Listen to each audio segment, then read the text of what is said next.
महानगरपालिका आयुक्त जी श्रीकांत हे उस्मानपुरा भागात नव्या 160 मिलीमीटर व्यासाच्या जलवाहिनीची रोबोटच्या साहाय्याने दुरुस्ती कामाची पाहणी करत असताना जलवाहिनीवर अनधिकृत नळ कनेक्शन आढळून आले। यानंतर जलवाहिनीवरील अवैधरित्या नळ जोडणी करणाऱ्यांवर कारवाई करण्यात आली आहे।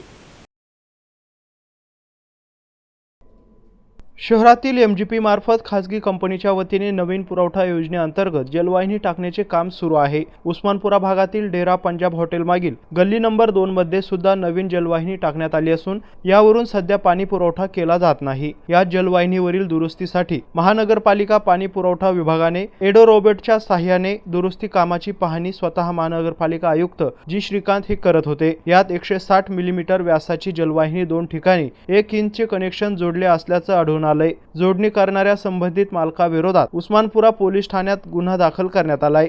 एडो रोबोटच्या सहाय्यामुळे शहरात अनेक जलवाहिनीवरील अनधिकृत नळ जोडणी उघडकीस येत आहे आणि दूषित पाणी, पाण्याचा कमी दाब आदी समस्या सुद्धा तात्काळ सोडवण्यात येत असल्याची माहिती आयुक्त जी श्रीकांत यांनी दिली आहे। यावेळी कार्यकारी अभियंता के.एम. फालक, उपअभियंता भामरे आणि पाणी पुरवठा जोडणी पथकचे अभियंता रोहित इंगळे, कनिष्ठ अभियंता विक्रांत सावंत, सुमित बोराडे, अक्षय साळवी यांच्यासह लाईनमन मोरे आणि विशेष अवैध नळ शोध पथक उपस्थित होते।